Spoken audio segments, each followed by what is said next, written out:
What's up, party people? This is Better Than Yu-Gi-Oh! Coming at you with a deck profile. And I know, you're probably sick of seeing them by now, but I'm sorry, I'm in the process of hoarding videos. As I discussed in a recent video, I'm in the process of moving, and I'm basically just saving up on stuff so that if I'm busy, I have something for you. So, just remember, thinking of you. Okay, that was stupid. Anyway, today's deck profile comes on a deck that I absolutely adore. Mermail Atlanteans. Now, if you don't know about Mermail Atlanteans, you've probably been under a rock. They are one of the most dominant decks of the format. They are, in my opinion, tied up there with windups. That matchup is really a 50-50. People will say it's not, but I dared them to play it and test it like I have. I've played both decks, and I've played against both decks, and it's usually whoever just draws better that wins, which is Yu-Gi-Oh! But that's okay. I'm just going to jump in, and I'll try and explain my thought process as we go. I play 3 Undyne, 2 Controller. I don't want to open Controller, but Undyne is something I always want to open. With 3, you have a very good chance of opening it. Basically, if you don't know what it does, you send a water to your graveyard for cost. To add a Gen X Controller, basically you would send an Atlantean. Speaking of Atlanteans, bless you. Speaking of Atlanteans, I play 2 heavy infantry. You don't really need 3, and you can recycle this card with Diva, or not through Diva, through Salvage.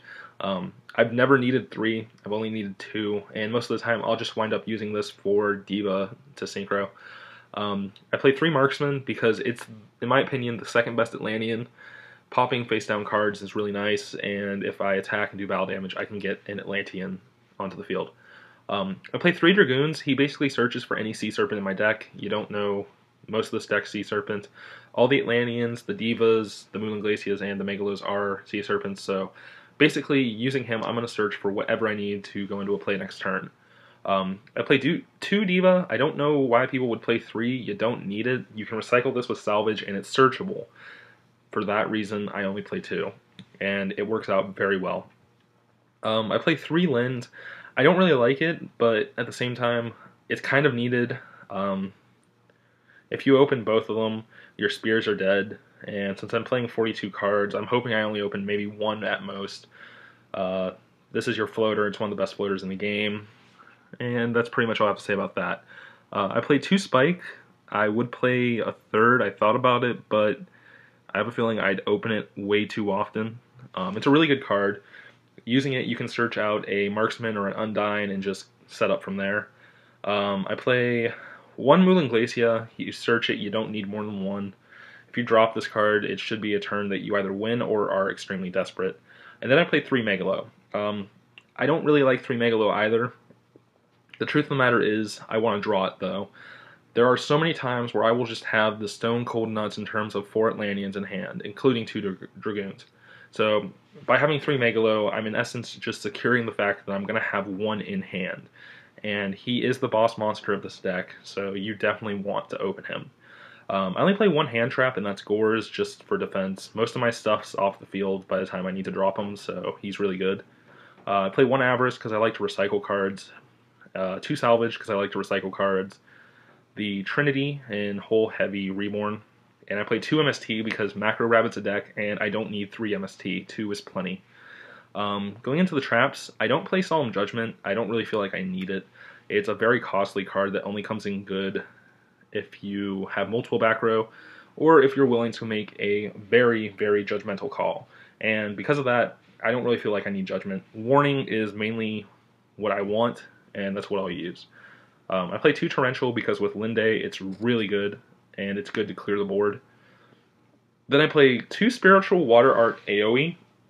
Now, this was a card that was popular in the first YCS that the deck came out. Fraser Smith, I believe, was the player that was playing it, and this card is absolutely exceptional. With Moon Glacia in this card, you can just absolutely wreck your opponent's hand.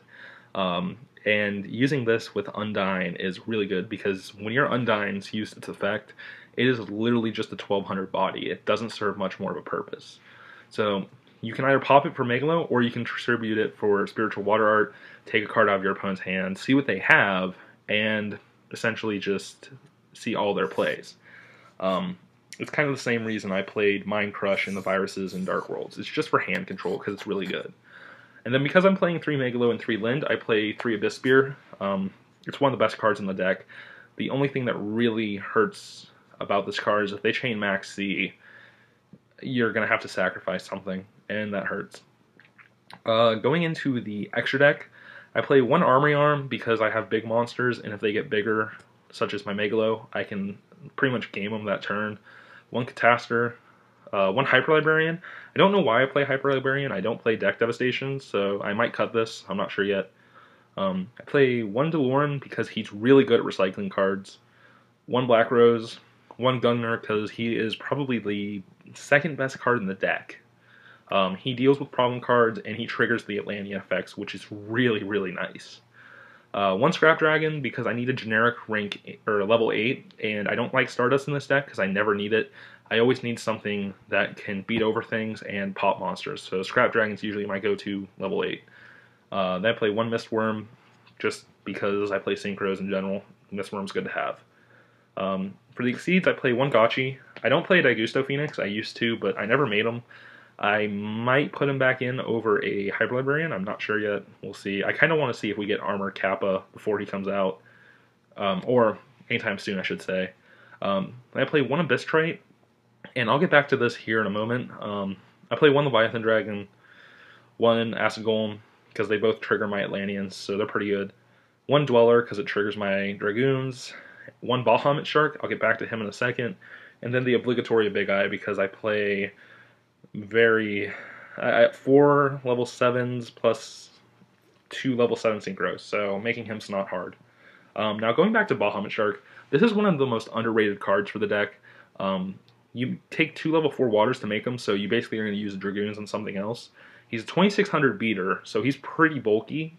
You use his effect, detach the Dragoons, you search your deck, but his effect is you special summon a rank 3 or lower water monster with no material from the extra deck, and this card can't attack for the rest of the turn. For that, you'll probably be bringing out your Abyss Trite, and its first effect is absolutely irrelevant because you have to have Exceeds material, and you will not, if ever, wind up actually making this with 3 level 3s. When the card is destroyed and sent to the graveyard, however, you can target one of your Mermail monsters, accept itself, and special summon that target. That's why this card's good. It has a 2800 defense, and with Bahamut Shark, you can pretty much get a free Megalo, free Linde, free Spike, and just do an infinite number of plays from there. I'm not really going to go into my side deck. You can see it down here. It's pretty standard. The Royal Decrees being an exception, but like I said, I'm not really going to go into it. It's a little outdated. When I first rebuilt this deck, because I've been building it several times to see if I can find a more consistent build, my issue was dealing with decks that can plus faster than me, which is kind of an issue because this deck pluses almost twice every turn, I want to say. So, the theory behind this deck is, okay, I'm going to plus, and I'm going to slow my opponent down so they neg. I'm going to further my plussing. I actually put in the Water Arts when I found out Judgment of Prophecy was a card because it's really, really good against that deck if you want to slow them down. And in general, it's a really good card. It's hand advantage, and you really like hand advantage in this deck.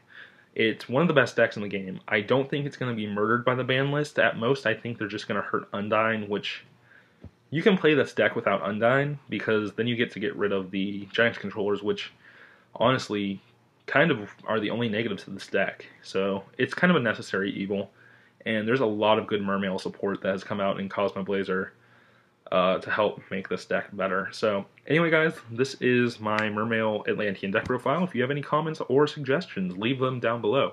While you're at it, mash that like button. If you haven't already, mash the subscribe button, and take it easy, because this is better than Yu-Gi-Oh! Signing off. Later, party people.